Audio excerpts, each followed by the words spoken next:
안녕하세요, 다나와 덕과장입니다. 오늘은 2024년 상반기 PC 주요 부품들 가격이 어떻게 변했는지 알아보겠습니다.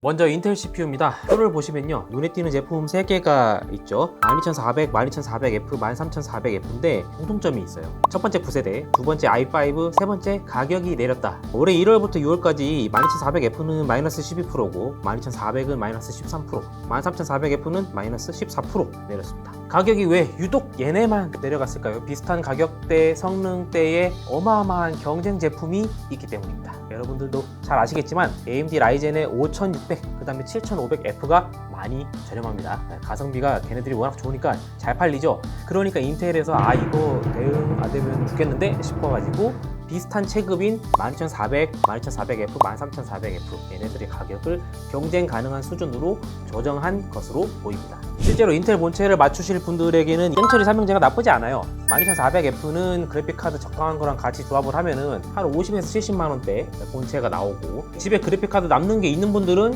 최대한 아끼면 3, 40만원대로도 가능하죠. 그리고 12400은 내장 그래픽 들어가고 6코어인데 가격이 착한 편이에요. 4, 50만원대 내장 그래픽 본체 맞추실 때 고려해 볼만 합니다. 다른 것도 볼까요? 자, 12100은요 현재 내장 그래픽 들어간 인텔 코어 CPU 중에서 최저가 제품입니다. 얘가 15만원 정도고, 비슷한 급의 최신 사양으로는 14100이 있어요. 근데 14100은 우리나라에서는 지금 19만원이 넘어요. 아무리 최신 세대라도 i3 20만원을 태워 강호의 도리가 좀 아닌 것 같습니다. 차라리 지금 인텔에서 내장 그래픽 들어간 CPU를 산다 그러면 14100이랑 거의 같은 가격에 6코어를 주는 12400, 훨씬 합리적인 선택이겠죠. 14100 살 바에는 12400을 사십시오. 이 i3 가격에 대해서는 제가 진짜 할 말이 많은데 인텔에 악감정이 있는 게 아니고요, 오히려 인텔을 응원하기 때문에 할 말이 많은 거거든. 근데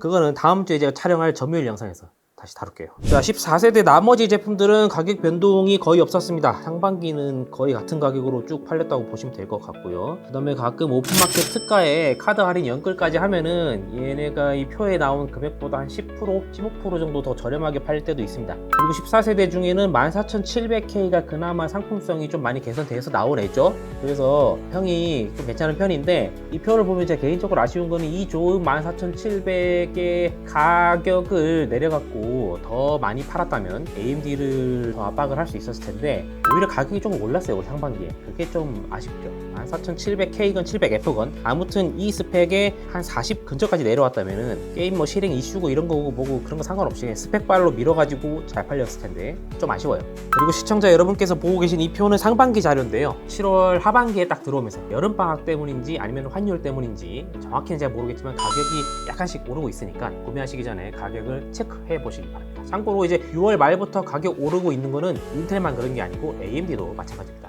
다음은 AMD 라이젠 진영입니다. 보시면은 라이젠 7000 시리즈는요 평균적으로 마이너스 5% 정도 가격이 조정됐습니다. 아마도 인텔이 가장 싫어할 CPU인 라이젠 5600은 마이너스 8% 기록했습니다. 얘는 원래도 싼데 더 싸졌죠. 지금 다나와 최저가 기준으로는 오늘 제가 봤을 때 한 12만원대에도 팔리더라고요. 6코어의 성능도 나쁘지 않은 제품이 국내 정품이 11만원, 굉장하죠. 하지만 이제 5600은 나온 지 좀 오래됐다는 인상이 있어요. 개인적인 욕심으로는 이번 달이나 다음 달 초 사이에 라이젠 9000 시리즈가 나올 텐데, 그러면 이제 5600은 명예롭게 퇴역하고 7500F에게 가성비 대장 자리를 빨리 물려줬으면 좋겠습니다. 7500F가요 생각보다 이게 성능이 굉장히 좋아요. 그래서 얘로 빨리 전환이 되면 소비자들이 더 이득을 많이 보죠. 자, 그리고 다음은 4650G. 얘는 롤이나 마크 같은 거 가볍게 하는 분들이 쓰면 좋아요. 가격도 쌉니다. 9만원대, 10만원 초반 막 이렇게 나와요. 그래도 가능하다면 5600G를 더 추천드리고 싶고요. 근데 제가 방금 말한 게 무색하게 5600G는 6월부터 가격이 꽤 오르고 있네요. 그리고 최신형 라이젠 피닉스 8600G, 얘는 내장 그래픽이 더 강력해졌어요. 근데 출시 가격이 30 몇만원 막 이랬었습니다. 그래가지고 커뮤니티에서 많이 혼났죠. AMD에서도 이 욕먹는 걸 인지를 했는지 가격을 민첩하게 조정을 했어요. 올해 상반기에 마이너스 16.5%, 가격으로는 무려 5만원 넘게 떨어졌네요. 하지만 아쉽게도 아직은 잘 팔리고 있지는 않습니다. 왜냐하면 8600G 자체는 로우엔드 소비자층을 엄청 자극할 만한 상품성을 가지고 있어요. 하지만 아직은 뭔가 이 8600G가 저격하는 주 타겟층이 선택하기는 좀 어렵다는 거죠. 내장 그래픽 뭐 예전보다 좋아진 거 그래 알겠어. 하지만 그래도 내장의 한계는 못 벗어났구나. 약간 이런 질문에 대답할 수 있는 정답을 좀 찾아야겠죠.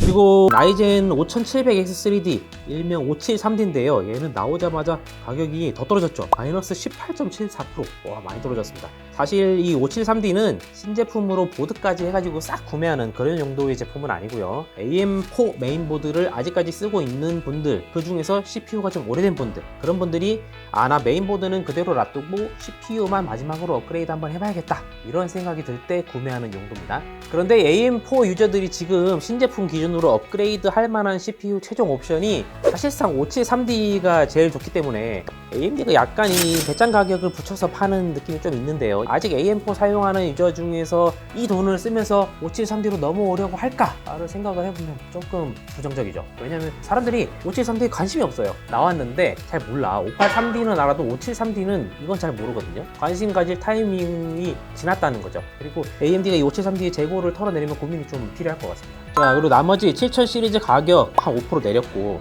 얘네들 요즘 잘 나가니까 별로 할 말은 없는데요. 783D하고 7900 정도가 뭐 얘기를 할 만하겠죠. 얘네들의 상시가가 조금 더 내려가면 좋을 것 같다는 생각은 드네요. 왜냐면은 이 두 제품이 특히 알리에서 가끔 엄청 연결해가지고 싸게 풀리기도 하거든요. 그게 AMD 코리아 입장에서는 본인들을 팀키라는 내부의 적일 수 있어요. 아마 저보다도 AMD 코리아에서 훨씬 더 진지하게 고민을 하고 계시겠지만, 얘네들이 가격이 약간 더 내려오면 좋지 않을까. 소비자 입장에서도 AMD 입장에서도 그런 생각이 듭니다. 자, 카테고리가 바뀝니다. 이제 램입니다. 램은 메모리 모듈 제조 업계가 올해 상반기에 말이 많았죠. 소비자들에게 겁을 많이 줬어요. 얘네들이 우리 메모리 가격 올린다, 메모리 업계에 지금 호황이야, 어이쿠, 그 와중에 대만에 지진이 났네, 킹진이 났는데 메모리 가격 가만히 둘 수 없겠죠, 이러면서 언론사를 통해서 얘네가 소스를 엄청 뿌렸어요. 좀 띠꺼운데 아무튼 그 결과는 가격이 생각보다 변동 없거나 오히려 살짝 내려간 정도로 마무리가 됐습니다. 저도 램값이 오르면 PC 시장 전체 판매량이 줄기 때문에요, 엄청 긴장을 많이 했는데 생각보다 안 올라서 다행이다 라는 생각이 들고요.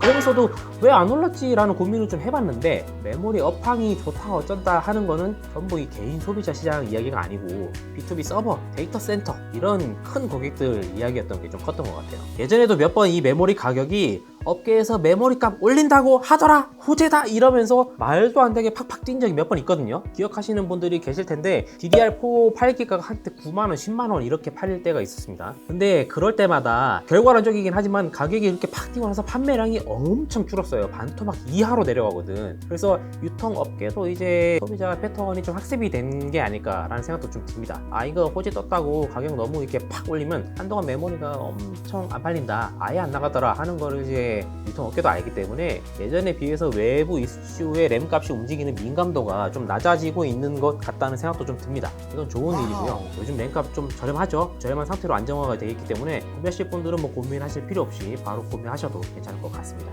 언제 올라도 사실 이상하진 않아요. 워낙 그들 입장에 호재를 많이 뿌려놨기 때문에 필요하신 분들은 바로바로 구매하시는 게 좋겠죠. 그리고 DDR5도 가격이 많이 안정화돼 갖고 보기 좋은데요. 유일하게 아쉬운 게 있다면 SK 하이닉스 벌크램, 이게 좀 아쉽네요. 사실은 올해 초에 1월 1일이 되자마자 SK 하이닉스 램이 가격을 엄청 내렸었어요. 원래는 이게 삼성보다 한때는 2배까지도 비싸게 팔리던 제품이란 말이지. 근데 1월이 딱 되자마자 우리가 조립시장도 한번 먹어보겠다 라고 결심을 했는지 하이닉스 램이 갑자기 하루아침에 삼성 램보다 딱 10,000원 비싸게 거기까지 쭉 내려와가지고 세팅이 되었는데요. 그래서 제가 칭찬을 했어요. 그런데 그게 이제 그 정도에서 딱 유지가 되다가 5월부터 다시 가격이 오르기 시작하더니 지금은 이제 삼성보다 같은 용량에서 한 30-40% 비싼 정도까지 올라갔습니다. 이게 소비자들한테 삐져갖고 포기한 건가 라는 생각도 들고, 내가 가격 내려줬는데 왜 안 사? 나 삐졌어 이러면서 말이죠. 근데 제가 소비자 입장에서 항변을 하자면요, 이 가격 경쟁을 애매하게 했잖아요. 경쟁을 할 거면은 진짜 삼성이랑 거의 같은 수준으로 내려왔어야지. 올해 초까지 삼성 벌크램은 크래시 이슈가 좀 있었어가지고 네거티브 이미지가 계속 남아있어서 좀 어려웠거든요. 그때 만약 하이닉 램 가격이 삼성이랑 똑같게 조정이 됐다면 사람들이 SK 하이닉스 램버지 이러면서 바로 삼성 내다버리고 하이닉스로 갈아탔을 가능성이 높죠. 근데 우리 거 분량 없고 오버 잘 되니까 이러면서 10,000원 비싸게 잡아놓고 그냥 시간을 보내는 게 아닌가. 오버 잘 되는 걸 어필하고 싶었다면 소비자들이 선호하는 고수율 다이만 딱 골라 팔면서 어필을 했다던가 그런 노력도 안 했죠. 삼성은 그 사이에 크래시 문제 해결을 해버렸고요. 그러니 이도저도 아니고 결과적으로 가격만 애매하게 더 비싼 상태가 유지돼서 판매량이 안 나온 거예요. 이 돈이면은 방열판에 LED까지 간지나는 보급형 튜닝맨도 살 수 있는데 라는 생각이 들면 실패한 거죠. 이건 사실 SK 하이닉스가 그렇다고 소비자들한테 삐지면 안 됩니다. 소비자들은 그냥 합리적으로 선택을 한 거예요. 앞으로는 뭐 어떻게 될지 모르겠지만 오를지 내릴지 제가 흑금치 가격 정책 담당자였다면 좀 더 많이 공격적으로 했을 것 같아요. 다시 생각해보면 하이닉스 입장에서는 서버랑 HBM 시장에서 엄청 잘 나가가지고 떼돈을 벌고 있는 와중에 뭐 소비자 시장 그거 뭐 시금치 따라잡아봤자 푼돈밖에 안 되는데 이러면서 신경을 안 썼을 수도 있겠네요. 자, 다음은 메인보드인데요. 메인보드는 좀 짧게 하겠습니다. 먼저 인텔 메인보드는 사실상 시중에 판매되는 게 3종 뿐입니다. H770이 있긴 한데 얘는 아예 안 팔리거든요. 보면 H610이랑 B760 평균 단가가 한 5% 정도 낮아졌고 Z790은 플러스 2%인데 사실 셋 다 메인보드 개별 제품 각각의 가격은 거의 변동이 없었습니다. 단지 인텔이 최근에 CPU 쪽에서 네거티브 이슈가 좀 있기 때문에 사람들이 인텔 시스템을 고급형으로 잘 안 맞추려고 하는 추세죠 지금. 그러다 보니까 메인보드도 동급 메인보드 중에서 상대적으로 저렴한 제품들이 더 많이 팔리게 되고, 그래서 결과적으로 평균 단가가 약간 낮아지는 결과가 나왔습니다. 그리고 AMD 메인보드는 빨간색으로 칠해진 거, 얘네가 AM5 메인보드들인데요. 출시 초반에 많이 비쌌죠. 제가 숨도 안 쉬고 몇 달 동안 계속 가격 동향 기사나 영상에서 AMD랑 보드 제조사 모두에게 화를 냈었는데요. 뭐 라이젠 7000 시리즈 상품성 나쁘지 않은데 니들 CPU랑 메인보드 가격 이렇게 잡아갖고 시장에 왜 초를 치냐, 이런 식으로 제가 뭐라고 했거든요. 제가 단어와 짓거리면서 동시에 소비자라는 걸 생각해보시면 당연한 반응이죠. 너무 서운하게 생각하지 마세요. 저는 이제 가격이랑 가성비만 보거든요. 아무튼 그랬는데 지금은 AMD 메인보드가 많이 저렴해졌습니다. 표를 보시면 딱 느껴지시죠? 출시 시점이랑 비교를 하면 거의 한 40% 이상 저렴해진 겁니다. 엄청 저렴해진 거예요. 그 덕분에 AMD 플랫폼의 판매량이 많많이 늘었고 인텔을 결국 따라잡기까지 한 거죠. 칩셋별로 보시면은 A620은 마이너스 8%, B650 4%, X670E는 마이너스 9%인데요. 사실은 이 중간에 X670, 그냥 670도 있고 B650E도 있거든요. 근데 얘네 둘은 다 죽었어요 지금. 개인적으로는 이럴 거면 AMD가 굳이 메인보드 칩셋을 이렇게 여러 개로 쪼갤 필요가 없었는데 말이죠. 이게 좀 아쉽죠. 왜냐면은 메인보드 제조사들이 칩셋 종류가 늘어나면 상대적으로 다품종 소량 생산을 해야 되니까 생산 단가가 좀 늘 거 아니에요. 아무튼 AM5 메인보드가 초반에 비쌌던 이유는 아마 저희 이유도 있었을 거라는 생각이 좀 듭니다. 지금은 A620, B650, X670 이 세 가지밖에 없죠. 거의 얘네밖에 안 팔리기 때문에 이거 위주로 그 중에서도 잘 팔리는 보드만 골라서 계속 다시 생산하고 있으니까 칩셋도 그렇고 보드도 그렇고 생산 단가가 줄어들었겠죠. 자, 카테고리 넘어갑시다. 그래픽 카드입니다. 먼저 엔비디아부터 볼게요. 이거 예상했던 것보다는 좀 심심하네요. 장시가는 변동이 별로 없었고요. 그나마 눈에 띄는 건 RTX 40 중에서 가장 최근에 나온 슈퍼 시리즈인데 얘네는 사실 올해 초에 출시된 제품이라서 출시 초기가에 비해서 서서히 가격을 내려가는 자연스러운 과정이 있다고 보시면 될 것 같아요. 그 중에서 4080 슈퍼는 출시 초반 가격이 조금 섭섭했죠. 제가 영상으로 찍기도 했는데 999달러짜리인데 초반가가 170 이렇게 잡혀갖고 조금 서운했어요. 지금은 좀 내려온 상태고 특가로는 가격이 꽤 괜찮게 나오는 편입니다. 4090은 상시가가 계속 오릅니다. 작년에도 300 넘어가고 그럴 때 좀 있었거든요. 근데 그때 제가 영상을 찍었었어요. 이거 왜 300이 넘고 그러냐 이러면서 영상을 찍었는데 그 영상 이후로 가격이 빠져가지고 한때 270까지 내려간 적도 있었습니다. 하지만 그 뒤로 다시 올라서 지금 여러분들이 보고 계시는 것처럼 290에서 300까지 오른 거예요. 요즘 특가도 좀 자주 하고요. 특가 나오면 한 250, 가끔 연끌을 하면 240대 중후반도 나오는 것 같은데 정가는 290에서 300이다?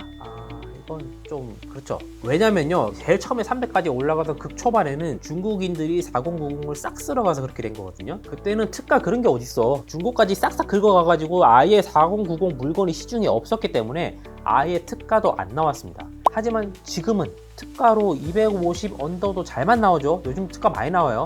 상황이 다른 거야. 재고가 있다는 거죠. 중국인들이 안 가져간다는 거야.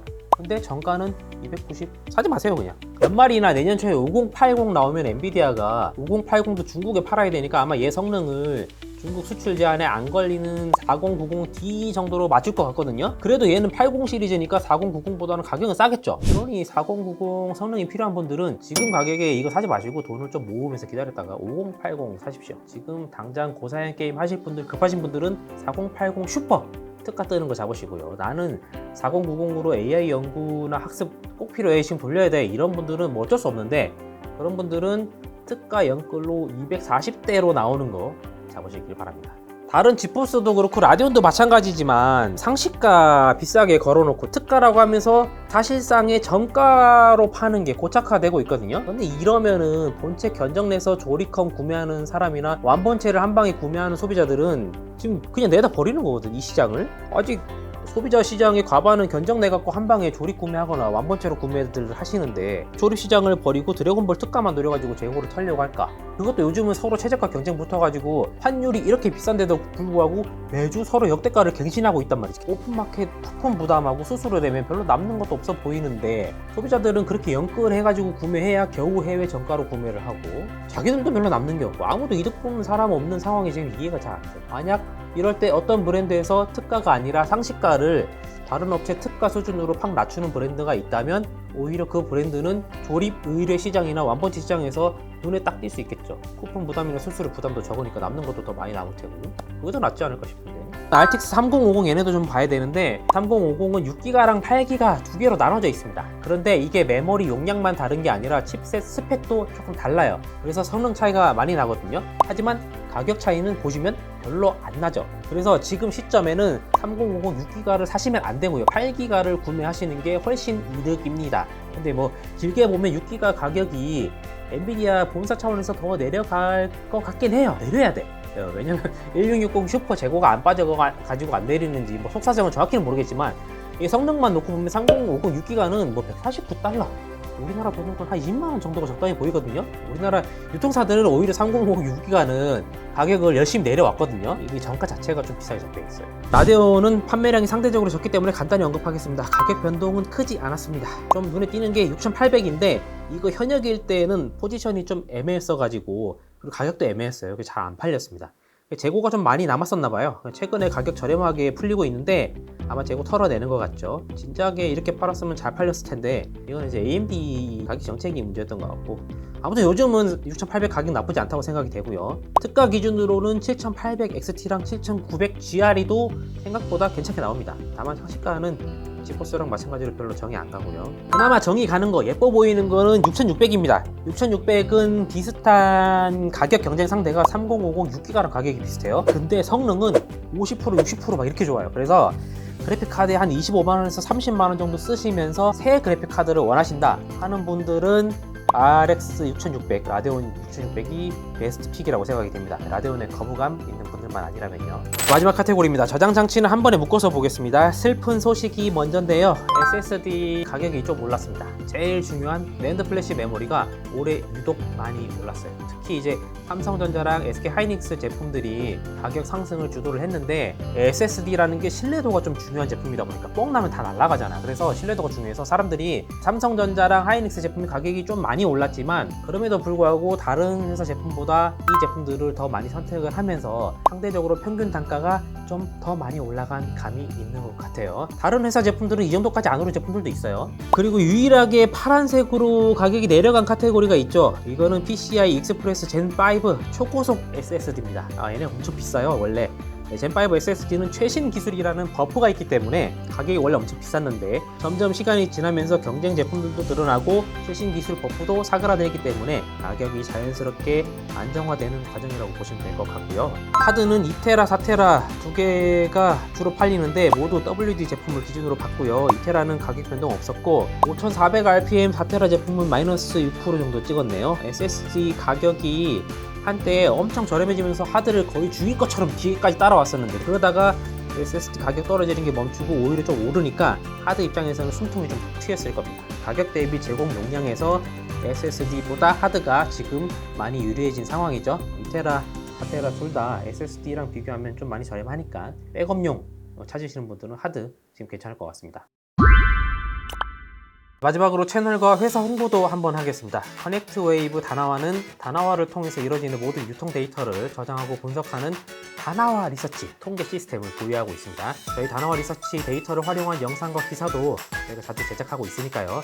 다나와 채널 구독하기랑 알림 설정 꼭 해주시고 다나와 홈페이지의 뉴스 페이지도 종종 확인해 주십시오. 저는 다음 영상에서 인사드리겠습니다. 감사합니다.